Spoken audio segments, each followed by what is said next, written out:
Bienvenue dans cette vidéo dans laquelle on va parler de mailing list. J'en profite, il fait beau, je tourne à l'extérieur. J'espère que tu vas pas être dérangé par des bruits quelconques, parce que le sujet de cette vidéo est très important. On va commencer par voir ce qu'est une mailing list. Ensuite, on verra pourquoi c'est important d'en avoir une. Et enfin, je t'expliquerai comment en avoir une efficace avec une page de capture qui a un gros taux de conversion. Donc, tout d'abord, qu'est-ce qu'une mailing list? Une mailing list, en fait, c'est tout simplement une base de données d'adresses email. Ça marche via des pages de capture. Donc tu peux le voir sur des sites de e-commerce comme Asos par exemple. À chaque fois que tu vas sur leur site et que tu n'es pas connecté, il y a un petit bandeau qui s'affiche te demandant de renseigner ton adresse email et en échange, tu as 15% de réduction. En général, ce système est appelé newsletter. Tu as sûrement connu les mailing lists sous ce nom, newsletter, mais c'est la même chose en fait. Il faut savoir que c'est juste mailing list, liste d'email. Donc voilà, c'est aussi simple que ça. Euh, Maintenant que tu sais ce que c'est, je vais te dire pourquoi c'est important d'en avoir une. Quand tu es créateur de contenu sur Internet ou même que tu as un business en ligne, il faut que tu puisses contacter tes clients directement et surtout que tu aies une audience qui t'appartienne. Par exemple, pour cette vidéo YouTube, même si tu peux regarder cette vidéo actuellement, à tout moment, Google, qui gère YouTube, peut décider de la supprimer et je n'aurai plus aucun moyen de communiquer avec toi. Pardon. Idem, s'il supprime ma chaîne YouTube, je ne pourrai plus t'en informer. Si je décide d'aller sur un autre format aussi, si je décide de faire uniquement des podcasts et plus de vidéos YouTube, mes abonnés YouTube ne seront pas au courant. Euh, Même si je fais une vidéo, il y aura peut-être 10% des abonnés qui verront la vidéo, mais ils ne seront pas forcément au courant. Et du coup, il y aura beaucoup de personnes qui penseront que j'ai arrêté mon activité, alors que pas du tout. Donc, avec une mailing list, je pourrais facilement t'envoyer un email pour te prévenir que j'ai changé de format, que je suis passé au format podcast, que je suis passé au format texte avec des articles, ou même que YouTube a décidé de supprimer ma chaîne et que je ne peux plus créer de vidéos. Donc voilà, une mailing list, c'est la seule audience qui t'appartient. Une fois que tu as une adresse email, tu l'as pour toujours. Tu ne vas pas la perdre, personne ne peut te la supprimer, personne ne peut te la voler, elle est à toi en fait. Et les mailing lists servent à ça. Donc tu vas me dire, peut-être que tu es juste créateur de contenu, que tu n'as rien à vendre et que tu ne sais pas à quoi ça pourrait te servir une mailing list. Et bien là, tu te trompes parce que ça peut te servir de backup, justement si ta chaîne est supprimée, ou même si tu veux simplement avoir une audience plus fidèle, tu proposes de leur renseigner leur adresse email et en échange, toi, à chaque fois que tu sors une nouvelle vidéo, eh ben, tu leur envoies un mail. Ou même si tu fais une collaboration sur la chaîne d'un autre youtubeur, tu peux leur envoyer un mail pour leur dire allez voir la vidéo sur la chaîne de mon ami.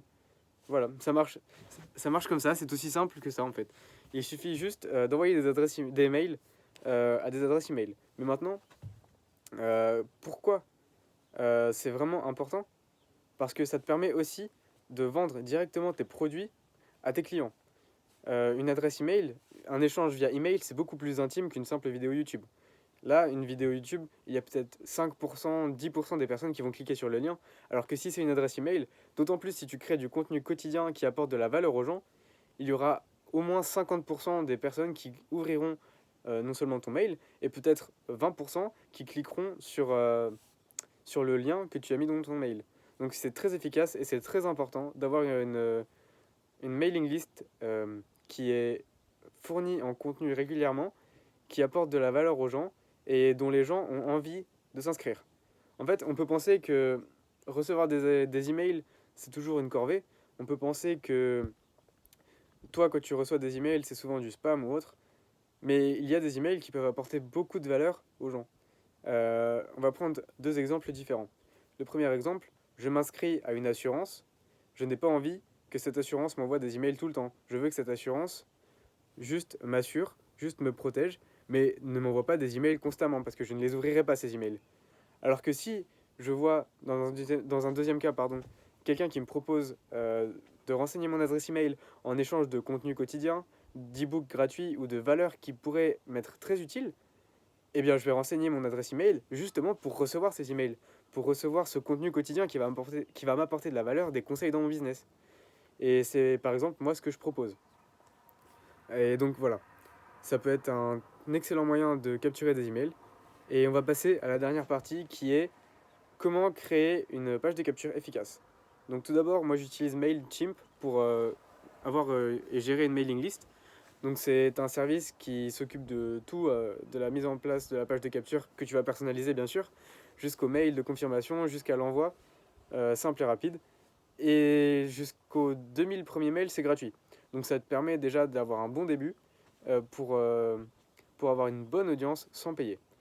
Alors la première partie, c'est la page de capture. C'est la première chose que les gens vont voir. Et c'est ce qui est très important parce que son design va faire en sorte que tu as des mails ou non. Alors pour avoir une bonne page de capture, il faut déjà qu'il y ait un titre clair. Donc qui peut être aguicheur, par exemple, rejoins la newsletter des entrepreneurs à succès, ou alors la seule newsletter qui va t'apporter de la valeur au quotidien, ou peu importe, tu peux l'appeler comme tu veux. Moi, j'ai juste appelé mail privé. Rejoins mes mails privés. En échange d'un email, je propose un contenu gratuit. En l'occurrence, pour moi, c'est un e-book. Mais tu peux proposer une idée de business par jour, ou alors un autre e-book, ou même l'accès à une vidéo non répertoriée qui est gratuite, qui apportera de la valeur. Par exemple, si tu es dans le domaine de l'immobilier, tu peux créer une vidéo qui donne les meilleurs conseils pour trouver un bien immobilier en 2020, et tu as juste à donner accès à cette vidéo en renseignant l'adresse email. Ça peut être un bon moyen de recevoir des emails en échange de contenu gratuit. Également, il faut que ce soit clair, parce que maintenant avec la nouvelle loi RGPD, tu ne peux pas proposer seulement un contenu gratuit et ensuite envoyer des mails quotidiens alors que les gens n'ont pas renseigné leur adresse mail pour ça. Donc il faut que tu sois clair et que tu fasses une bucket list. Une bucket list, c'est quoi? C'est tout simplement une liste de toutes les choses que les personnes vont recevoir en échange de l'adresse mail. Donc toutes les choses qui vont leur apporter de la valeur. Donc ça peut être du contenu quotidien exclusif, ça peut être un accès à des bons plans seulement pour les mails privés, pour tes formations ou tous les produits que tu vends. Par exemple, tu leur proposes des produits moins chers. Ou alors ça peut être l'accès à des événements uniquement réservés aux mails privés parce que tu veux dire que tu veux faire ça en petit comité, ou alors que tu veux faire ça que à des personnes qui sont bien plus engagées que des simples visiteurs sur ta chaîne YouTube. Donc voilà. Ça peut être également l'accès à du contenu en avance. Si tu fais des vidéos YouTube, tu peux donner accès à du contenu en avance par rapport aux autres si les gens veulent vraiment recevoir tes vidéos. Ça peut être toutes sortes de choses, toutes sortes d'avantages qui vont donner envie aux gens, tout en te protégeant de la loi RGPD, de rejoindre ta mailing list, de donner envie aux gens de donner leur adresse email justement. Donc voilà, c'est ça une bonne page de capture. Donc peu importe le format en soi, il faut que les arguments soient efficaces, il faut que tu aies de préférence une image, ça peut être l'image de ta chaîne YouTube, mais il faut donner envie aux gens. Maintenant, comment partager ta page de capture? Alors ça peut être via une page sandwich. Une page sandwich, en fait, c'est tout simplement une page intermédiaire entre le lien. Par exemple, si je mets un lien dans la description et que tu cliques dessus, il peut y avoir une page intermédiaire avant que tu accèdes à la page finale. Et cette page intermédiaire sera rejoindre les mails privés en échange de contenu exclusif et ensuite accéder au site, ou alors seulement accéder au site. C'est ça une page sandwich. Et ça te permet d'avoir un fort taux de conversion. Tu peux aussi avoir un pop-up sur ton site, par exemple, si tu écris des articles et que tu as un site. Alors le pop-up, ça marche comme sur mon site. Tu pourras aller voir businesstester.fr, j'en profite pour faire la promotion. Mais en fait, c'est tout simplement une petite fenêtre qui s'affiche au bout d'un certain temps que tu as défini, ou alors tout de suite, ou suivant une action, si quelqu'un clique sur les articles par exemple, qui s'affiche et qui propose de rejoindre la newsletter, les mails privés. Et ça permet d'avoir aussi un beau taux de conversion, car les gens sont déjà sur ton site pour son contenu, et tu leur proposes d'avoir du contenu supplémentaire exclusif. Donc en général, ça marche pas mal. Tu peux aussi faire comme les sites de e-commerce et avoir seulement une bannière, soit en bas, soit en haut du site, qui propose en échange d'une promotion par exemple, de renseigner son adresse email. Ça, je pense que tu connais bien la forme. Donc voilà, il y a plusieurs moyens de renseigner son adresse email et de faire des pages de capture. Donc je te laisse. Les cloches veulent participer. Donc je te laisse te renseigner sur MailChimp, sur comment ça marche. Je te laisse créer ta première newsletter, si tu peux y arriver. Et sinon, dis-moi dans les commentaires si tu as besoin que je t'aide à en créer une, si tu veux que je te fasse une formation ou un contenu dédié à la création d'une mailing list et d'une page de capture efficace. Et je me ferai une joie de te proposer ce contenu. Donc voilà. Merci d'avoir suivi cette vidéo. Tu peux me retrouver sur mon site businesstester.fr avec du contenu quotidien. Tu peux aussi retrouver mes formations dans la description et mon e-book, pareil, dans la description. Merci à toi.